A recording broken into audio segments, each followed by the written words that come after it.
should have done it at Reno's where, I'm shooting pool and drinking No. Bud Lights, and I'm It's like perfect show them for how I video. did. I'm just It's not kidding. Marshalls, man. Like, I go to Reno's to get their wings. I don't drink. too bad. Man. Sons of bitches. You can tell girls, those are Diffie's Marshalls, man. They're, so, make me look cooler because you're no Diffie. All right, basically the first question I want is just to loosen you up a little bit. It's just basically talk about you. When I ask these questions, try to answer the question I'm asking. A lot of times when people answer questions, they'll answer it, but then they start going off on other things. Tangent. I'll eventually get to those questions, so just stay focused on whatever I'm asking. So basically, my first question, just to loosen you up a little bit, is more or less how did as a kid for you growing up? I guess even what got you into wanting to play music and bands like that you liked. Wow, that's a big question. I grew up all around Central Arkansas. I was born in '71, and just like anybody else that grew up in music, the radio was your gateway to a whole nother world. And growing up, by second grade, I had it figured out. I either wanted to be Gene Simmons or Steve Martin. One of the two were going to happen.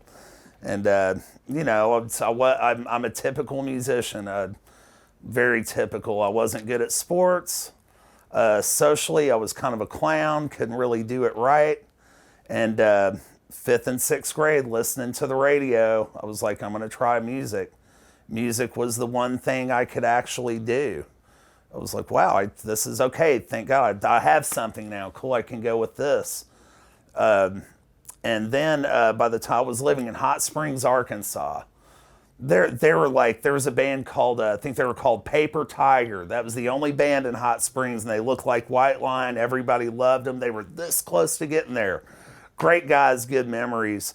But I was more into punk rock, and I ended up going to the Annex just to go out of town. I heard they had punk shows there, and that was the first time I was exposed to any music culture, and I saw bands playing that were from other places that weren't New York or LA. I saw a band from South Dakota play, and that planted the seed in my head that you could actually be in a band and pull this off, that it could be done, that there were local bands all over the country, and that's what really brought my music out of the bedroom, so to speak. Awesome. That's perfect segue. Can you tell if this fan is giving you that jitter in that camera? You can't tell, can you? Let me just. Can you? If you want to turn it off, we can. Yeah, that's what I was gonna say. Yeah, go ahead. I'm not sure what. Oh, what turns it off? Just the fan, not the light. Oh shit. That's all right. Sorry. Just tell me where. I don't know. You'll have to call Scott. Scott. I turn the light. Yeah, turn off the Are light. you going with the change of lighting? No, it'd be fine. It'd be fine. That look all right? They good? Yeah, it looks fine. What you guys ought to do. No. Cool. Let me know when you're ready to record again. I'm still speaking. Okay. Do me a favor. You are recording, right? Yep. Just clap your hands so I can get a time sync on. Perfect. So the next question, leading into that, like I told you a second ago, I didn't really start going to local shows until 90, 91 for me, but you were around for the 80s. So what was, because when I always think of, the local scene, it seems like every 10 years something always changes, so the 90s were different from the 80s. So if you can, what was it like in Little Rock, local music scene? I mean, were there a lot of bands? I'm envisioning a lot of local bands playing a lot of cover songs and a lot of less originals. I mean, is that? There were the cover bands, and then there were the rest of us. And the cover band circuit, I started going to shows at the Annex when I was 16. And it was a punk rock venue. And you had the only band that existed then was a band called Criminal Mischief that turned into Iconochrist. And they played a show or two with some local bands, and there was one metal band who played there. Best name for a metal band ever. They were from Southwest City. They were called Ricky's on Fire. And they were scary. Two of the guys in the band looked like Lemmy, and they drove an old Ford van. But it was very small. After Criminal Mischief, there was Iconochrist. And Ricky's on Fire, we were down with them too, because at the time, anybody that played original music were more than welcome. When it was so small back then that when you had shows, it wasn't just one type of person, one subgenre. That didn't exist. If there was a show, everybody in town that was interested in live music showed up to that. People, teenagers up to people in their 50s, everybody showed up. But the actual, punk rock scene and underground scene in the 80s was a lot more aggro than it ever was in the 90s. These were misfits. These are people that did not get along with normal kids. We kind of found each other through that. And, you had the Annex. The Annex really only lasted 8 months. A few months later, a place called the DMZ opened up that was run by Tom and Kay Chapman. And DMZ was around like maybe a year or two. And then for a short time, this was not the short time. This was like about a year where a dance club had taken over DMZ. So for the better part of a year, there were no live shows in Little Rock at all. There was no place to put them. At least with my crowd, there was a stigma of violence, of just, reprobate kids. And with the Living Sacrifice guys, there was nothing. There was nowhere to play. We had nowhere to play. And as this time frame's going on, there's all kinds of people getting guitars for Christmas, brushing up their chops, learning how to play. And when Vino's opened, it opened right at the right time. They knew that there was the crowd, the community there for it. And all of a sudden, when it hit 1990, it was just like boom. There was just an explosion of bands, of kids wanting to play music, where for 5 years, there was only a few bands in town. It really exploded, and that's when it really started. The 80s were almost another time. The scene around the Annex kind of came and went, and then it went dead for a while. The DMZ, Mandrake, Nemesis, going through different hands. It was just like this. There were never consistent shows. You didn't know what was going to happen, but you knew that there were enough kids here that eventually you were just playing a waiting game. You were waiting for something to happen, and then it obviously did. Awesome. Very cool. So this next question, tell me, and when you answer it, try to answer it by repeating my question almost, like explain to me, Yeah. What is Trusty? If you can just say Trusty was a band I was in, Trusty was a band that was formed in 19 whatever, with me and some of my friends. You can name them off and just go into what the band was about and all that stuff. Got it. Trusty was a band that started in the fall of 1987 with some older guys that I had met after an Econochrist show. And it was James Brady, Bobby Matthews, Paul Bowling. I was 17. I was a senior at Central High. They were 21, 22 at that point. One of them had already graduated from college or was very close to it. Back then there were so few people that I'm sure they wanted somebody their age to be the drummer, but there was a reason I picked up drums. I knew I could be in a band.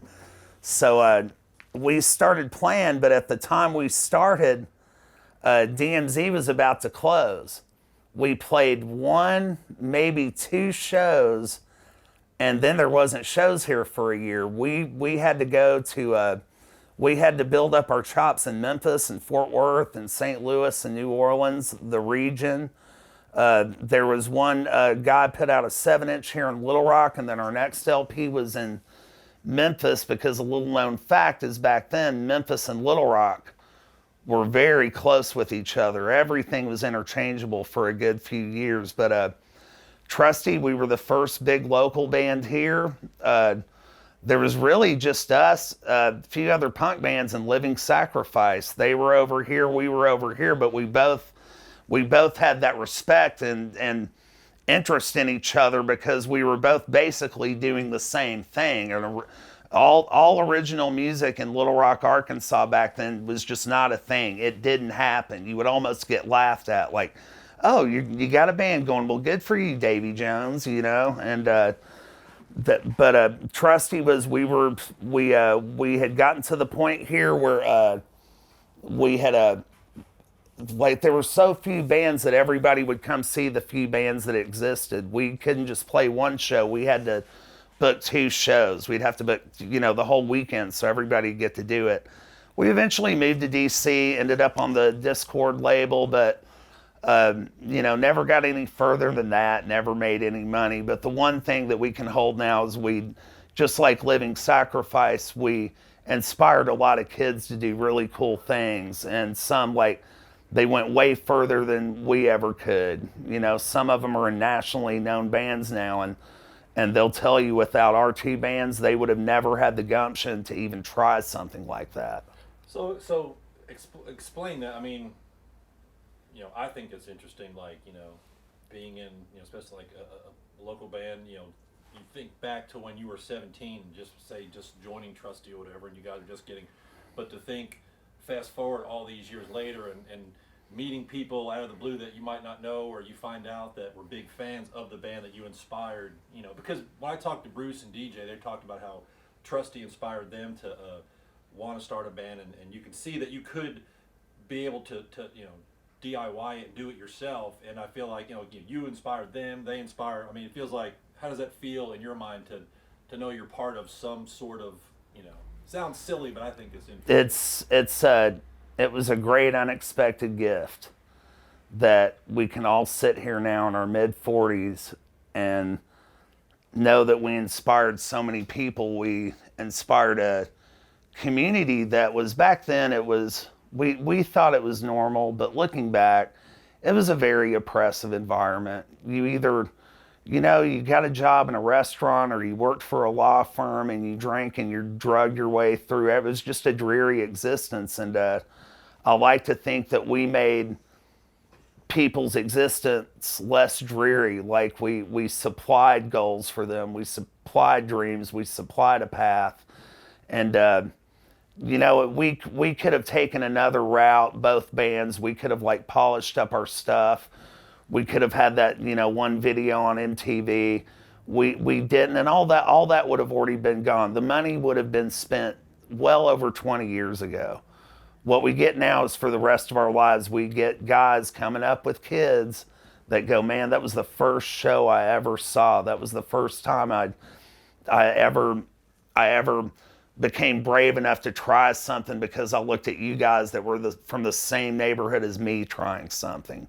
And all we wanted to do is play music in front of our friends. The scene now, way bigger than I ever thought it would be. I just thought it would be kind of a continuation. It would get a little bigger and a little bigger, but now for Little Rock, it's just out of hand. That's awesome. Right.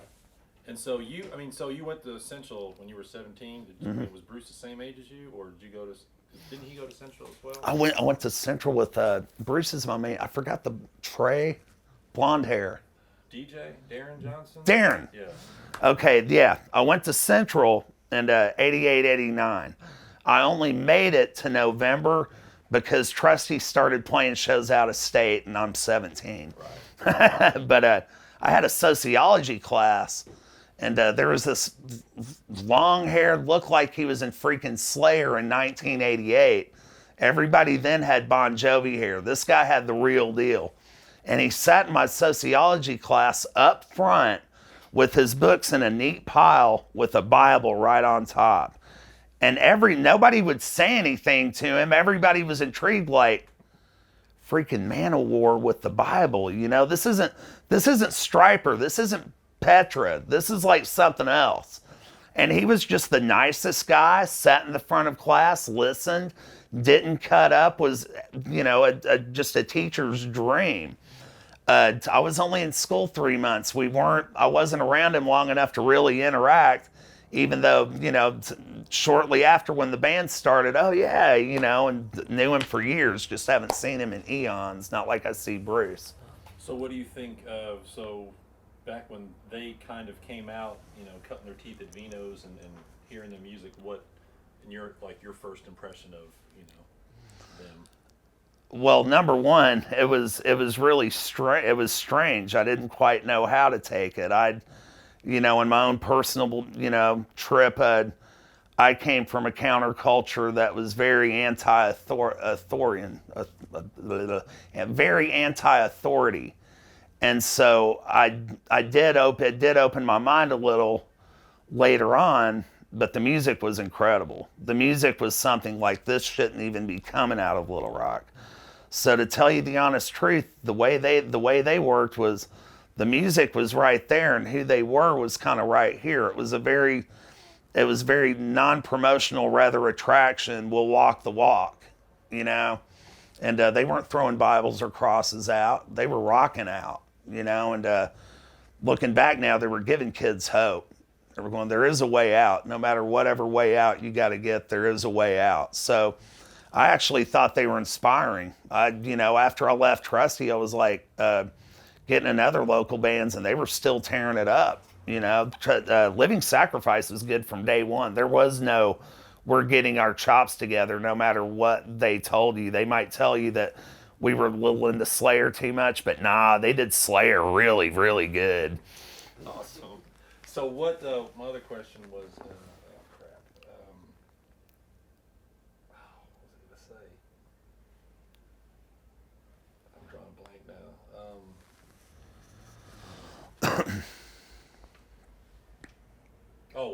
When we were outside a second ago, you and Scott were talking about Bruce, or you had some great stories about. Yeah. Just tell that about what kind of guy he is. Man, always know Bruce. We always said hi to each other. You know, he's Bruce. Like, hey, you know, and then he started working at Vino's, and I was working at Vino's with him, and man, the guys, the crew, we would just razz the living hell out of him, and he would always take it on the chin and go, oh, that guy said something about, well, you know, that's him. The one thing I loved about Bruce is, you know, in the close to 30 years that I have known him, he has been consistently the same person. I have never heard one bad word about anybody come out of his mouth, even when it was deserved. They're literally a group of guys that walk the walk. And, you know, I would put my trust more in them than any of the characters that we see nowadays. They're the real deal. Awesome. That's perfect. Perfect. Thank you so much, bro. Yeah, man. That was awesome. Yeah. Thank you so much.